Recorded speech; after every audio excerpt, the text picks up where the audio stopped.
Okay, today we're going to be talking about net ionic equations.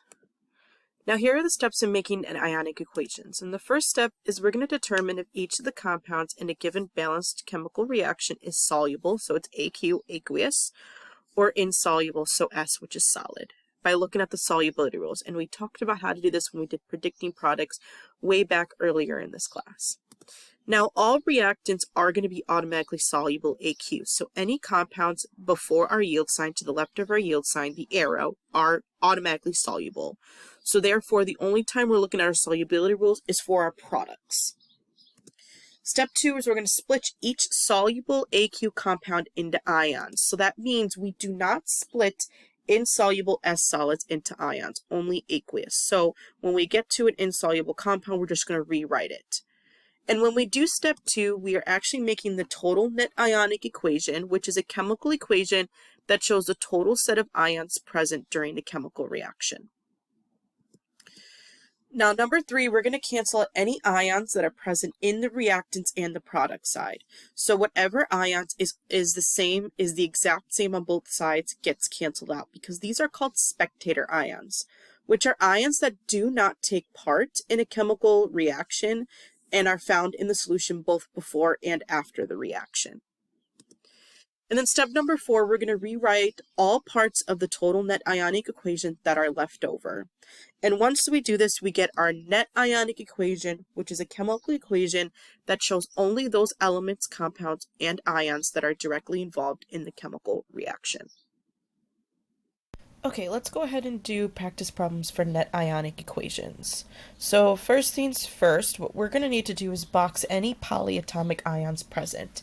In problem number 1, we have 2 different polyatomic ions present. We have NH4, and we're going to make sure we box it on both sides, and we have NO3. Now that we boxed all our polyatomic ions, let's go ahead and box any elements remaining. So we have S, CD, present on both sides. So now that we boxed everything that we need to box, let's go ahead and write out our states for each of these compounds. Remember, all reactants, any compounds before our yield sign are aqueous. So our first 2 compounds are aqueous. So all we need to do is look at our solubility rules to figure out if each compound in our products is aqueous or solid. Is it soluble or insoluble? And we just look at our solubility rules. For CDS, CD is not mentioned in the solubility rules, but S is, and S is insoluble, therefore our first compound in our products is going to be a solid. Look at our second compound. NH4 is talked about in the solubility rules, and it says NH4 is soluble. So this whole compound is going to be aqueous. So now that we figured out each of those states, let's go ahead and start making our total net ionic, splitting all of our aqueous compounds into ions. Our first ion, so you see how we have all our boxes? Each box represents an ion. All we have to do is figure out what the charge of the polyatomic ion or the element is based on the periodic table or the polyatomic ion list. So the first box that we have is NH4. If we look at the polyatomic ion list, NH4 has a 1+ charge. There is also 2 NH4, so we're going to have to put a 2 in front of NH4. Our next ion is sulfur. On the periodic table has a 2- charge. And we only have one of them in the compound, so we don't need a number. Next we have CD, and according to the periodic table is a 2+ charge, and we only have one of them in the compound. And then we have NO3. It has a 1- charge on the polyatomic ion list, and we have 2 of them. Write in our yield sign and move on. We've split those first 2 compounds into ions because they're aqueous. But now we have CDS. CDS is a solid. Because it's a solid, we're going to have to just rewrite the whole compound as is because we cannot split up solid compounds. So we're just going to write CDS and then move on to our next compound. In our next compound, our first is aqueous, so we can split up into ions. So our first box is NH4, which has a 1 plus charge. You see we have a 2 in front of this compound. Remember at chapter 8, when we talked about chemical reactions, the coefficient applies to both boxes, both ions. So we actually have 2 NH4s. And then our next box is NO3. You write that spaced out a little bit, which has a 1 minus charge. And again, we have 2 of them because of that coefficient. So that's our total net ionic equation. Now we have to go ahead and figure out what our spectator ions are. What ions are present on both sides of our reaction? And if we look, we notice that we have 2 NH4 present on both sides. So we're going to cancel that out. And 2 NO3 present on both sides. Now, after we cancel out the spectator ions, we are just going to rewrite what we have left over. So we have S2 minus.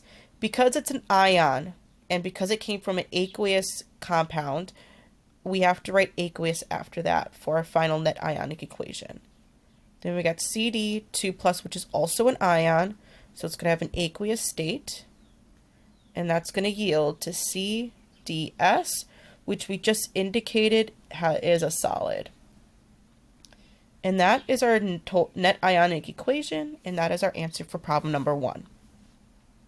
All right, let's go ahead and move on to do problem number 2. We're going to determine the net ionic equation of this balanced chemical reaction. First thing we're going to do is box any polyatomic ions present, and we do have CO3 present on both sides. And we don't have any more polyatomic ions, so we're just going to box all the remaining elements. So we have sodium on both sides, zinc, and then we have chlorine. So now that we have all our boxes, let's go ahead and write our states. We always know our reactants, the compounds before our yield sign, are automatically aqueous. So our first 2 compounds are aqueous. So all we got to do is look at our solubility rules for our products. First compound is NaCl. Na is talked about in our solubility rules. It says it's soluble, so this whole compound is going to be aqueous.